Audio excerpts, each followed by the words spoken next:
Long-standing assistant coach of St. George's College, Marcel Gayle, says he's ready to assume the role of head coach following the recent resignation of Neville Bell from the post. Christopher Scott tells us more. After serving for a combined 24 years as head coach, Neville Bell will no longer be the man on the touchline for St. George's College going forward. However, his longtime deputy, Marcel Gayle, thinks he could be next in line to assume the reins. Gayle believes he would be the right man for the job.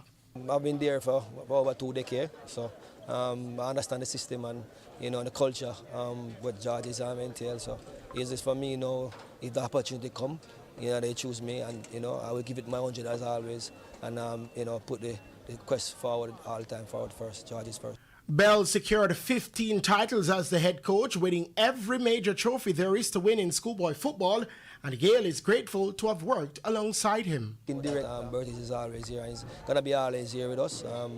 It's still, I'm still reeling from it, and we haven't sit down yet, so I wish him all the best. I don't think he will believe in, probably I'm fooling myself, but we will see.